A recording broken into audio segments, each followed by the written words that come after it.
이념 전쟁이 진행되고 있는 한반도에서는 그 이념 전쟁이 용어를 통해서 일어나고 있기 때문에 용어를 쓸 때는 매우 조심할 필요가 있습니다. 이 정치적인 용어를 쓸 때는.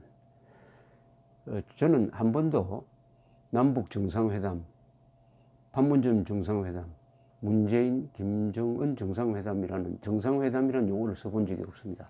써서는 안 되기 때문입니다. 정상이라는 것은 한자로 쓰면은 꼭대기란 뜻입니다. 꼭대기는 한 사람이 있는 것입니다. 그 국가를 대표하는 국가 원수죠.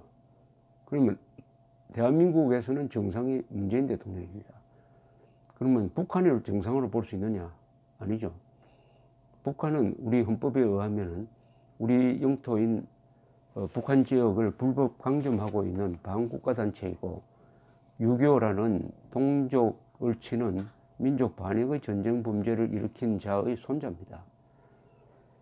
그러니까 북한은 정상이 될 수가 없어요. 북한의 김정은은 반국가단체의 수괴는 될 수 있지만 정상은 될 수가 없습니다. 한반도에는 정상이 한 사람이라 해야 됩니다. 그것은 대한민국 대통령입니다. 북한도 정상이란 말을 쓰지 않아요. 북한은 최고위급 회담이라고 합니다. 그러니까 직위가 가장 높은 두 사람의 회담이다. 사실은 그게 정확한 표현입니다. 그렇다고 우리가 최고위급 회담 북한을 따라갈 수가 없으니까 저는 그냥 2000년 김정은, 김정일, 김대중 회담은 제1차 평양회담, 두 번째 노무현, 김정일 회담은 제2차 평양회담 이렇게 부릅니다. 줄여서 김대중, 김정일 회담 또는 노김 회담, 이번은 문김 회담 이렇게 부르는 것이 이게 우리 헌법에도 맞고 사실관계에도 부합하는 것입니다. 요사이 상당히 좀 우려스러운 용어 선택이 문재인 정권에 의해서 나오고 있습니다. 북미회담이라고 계속하고 있습니다. 북미회담. 문재인 대통령도 북미합니다. 이거는 북한을 미국보다 더 우대하는 거죠. 북한은 반국가 단체고 미국은 우리의 우방국입니다. 어떻게 반국가 단체를 우리 우방국보다 더 앞세워가지고 북미할 수 있습니까? 미북이 맞습니다. 미북이라고 해야 됩니다. 북일도 맞지 않아요. 일북이 맞습니다. 일본이 우호국가니까 또 국제적으로 공인받은 국가인데 북한은 우리가 국가를 인정하지 않으니까 집단입니다. 국가와 집단 사이에는 국가인 일본을 앞세워야 되죠. 그러니까 일북이라고 해야 되는 것입니다. 일북, 북미, 북일 이거 다 틀렸습니다. 틀렸습니다. 그리고 김정일에게 계속 우리 언론이 국방위원장이라고 불렀습니다. 김정일이가 국가를 방어하는 위원장이다. 아니 북한을 우리가 국가를 인정하지 않으니까 북한에는 나라 국자를 붙이면 안 됩니다. 그러면 대한민국을 방어하는 위원장이라는 이야기가 돼요. 김정일 국방위원장이라 하면 김정일은 대한민국의 국방위원장인가? 왜냐하면 한반도에 나라 국자를 쓸 수 있는 조직은 대한민국밖에 없으니까요. 모순입니다. 그래서 김정일 총석이는 괜찮은데 김정일 국방위원장은 틀렸습니다. 김정은 국무위원장도 틀린 말입니다. 김정은은 나라 국자를 참칭해서는 안 됩니다. 국가로 절대로 인정하면 안 됩니다. 지금 우리가 왜 이렇게 남북 간에 격돌을 하느냐 하면은 한반도의 정통 국가는 하나여야 하는데 그 하나가 어디냐 하는 걸 놓고 다투는 정통성 싸움이기 때문입니다. 즉 한반도에는 대한민국만이 정통 국가입니다. 동시에 민족사의 정통 국가이죠. 이것을 유지하기 위해서는 절대로 북한을 당국이나 단체나 집단으로 부를 수는 있지만 국가로 불러주면 안 됩니다. 북한이라고 하지 조선민주주의인민공화국이라고 하지 않습니다. 북한이라는 뜻은 한반도의 북한 지역이다 또는 대한민국의 북반부 영토다 이런 뜻이니까 그것은 괜찮습니다. 남한도 뭐 틀린 말이 아닙니다. 대한민국의 남부지역이라는 뜻이니까요. 그렇게 줄여서 쓰면 돼요. 그래서 이 용어를 잘못 쓰면 안 되는데, 또 김일성이 생일이 다가오면 한국 언론은 태양절이라고 막 불렀어요. 김일성을 태양에 비교해가지고 태양절 하면은 이건 뭐 김일성이를 우상숭배하는 건데, 그걸 그냥 고스란히 우리가 받아쓰면 안 되죠. 북한이 태양절이라고 하더라도 우리는 김일성 생일, 김일성 앞에는 전쟁 범죄자 김일성 생일 이렇게 붙여야 맞습니다. 이 김일성처럼 우리 민족에 씻을 수 없는 죄악을 범한 자에게는 교육적 차원에서 반드시 앞에 김일성이 나올 때마다 6.25 남침 전쟁 범죄자 김일성 이렇게 붙여야 됩니다. 6.25 남침 전쟁 범죄자 김일성의 아들 김정일 또는 김일성의 손자 김정은 이런 식으로 전쟁 범죄자라는 말을 정관사처럼 김일성 이름 앞에 붙여야 이게 국민들한테 반복적으로 교육이 됨으로써 우리 국민들이 공산주의는 악이다. 북한 노동당 정권은 적이다. 우리는 이 두 세력을, 공산주의 세력과 김일성 세력을 몰아내는 통일을 해야 한다. 그래서 헌법 제4조에 자유민주적 기본 질서에 의한 평화적 통일을 추진한다는 말이 거기에 들어있다 하는 교육이 가능해지는 것입니다. 용어 하나를 계기로 해가지고 교육을 할 수 있는 게 이게 언어죠. 언어를 정확하게 써야 될 이유가 바로 그런 게 있습니다. 그런데 우리나라에서는 또 일본에 대해서는 일왕이라고 붙입니다.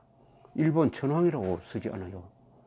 이게 언론이 시작한 용어 선택인데 우리 정부는 공식적으로는 일본 천황이라고 하는데 우리 언론은 계속 일왕합니다. 일왕. 굳이 이렇게 할 필요가 있느냐 문제입니다. 일왕이라고 하면은 정부가 쓰는 용어와 언론이 쓰는 용어가 다릅니다. 이제 한국은 왕이다. 조선 왕이라고 불렸는데 일본이 천왕이라고 하니까 기분 나쁘다. 뭐 이런 뜻은 알겠어요. 그러나 한국도 고종은 대한제국의 황제였습니다. 우리나라도 황제가 있어요. 또 일본이 천왕이란 말을 옛날 고대시대부터 써왔으니까 그것을 같은 한자 문화권에서 굳이 일왕이라고 한다고 해서 일본 천황의 위치가 내려앉는 것도 아니고 있는 그대로 있는 것입니다. 그렇다면은 중국의 역대 황제는 왜 우리가 왕이라고 안 부릅니까? 그것도 왕으로 바꿔버려야죠. 근데 중국에 대해서는 황제라고 부르고 또 학교에서 교과서를 보면 신성 로마 제국 황제 이렇게 가르칩니다. 신성 로마 제국. 신성 로마 제국은 독일 지역, 오스트리아 지역, 이 주로 게르만족의 여러 도시 국가들이 선출을 하는 것이 이 신성 로마 제국 황제였습니다. 주로 없어질 때까지 거의 1805년 무렵에 아우스틸리츠 전투에서 나폴레옹에 지고 나서 신성 로마 제국이 해산되어 버렸습니다만 그 수백 년 동안은 비엔나에 있는 합스부르크 왕조에서 황제를 배출했습니다.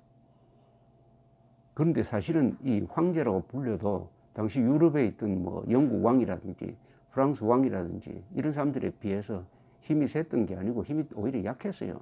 그래도 황제라고 했습니다. 황제라고. 볼테르라는 사람은 좀 비꼬았죠.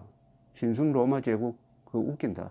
신성하지도 않고 로마답지도 않고 제국도 아니다 이렇게 비꼬았지만은 그래도 황제라고 하지 않고 우리도 황제라고 합니다. 그런데 유독 일본 천황에 대해서만 황제라고 불러주지 않는다. 이게 과연 정정당당한 태도인지 하는 의구심이 듭니다. 그래서 저는 공식적인 자리나 어느 자리나 천황이라고 씁니다. 천황이라고 씁니다. 천황이라고 쓴다고 해가지고 제가 일본을 숭배한 사람도 아니고 일왕이라고 쓴다고 해가지고 한국이 갑자기 일본 위로 쑥 올라가는 것도 아닌 것입니다.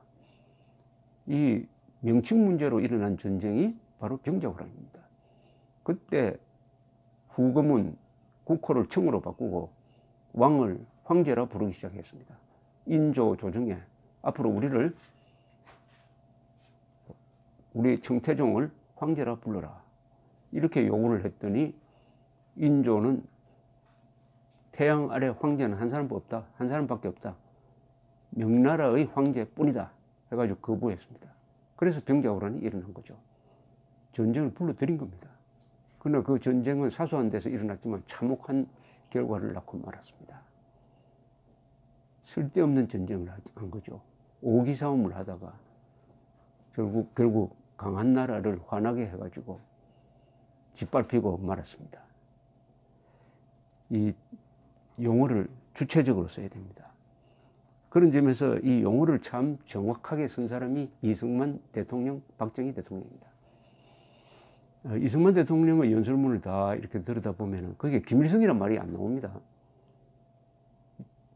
김일성을 상대로 여기지 않았다는 뜻입니다. 왜냐?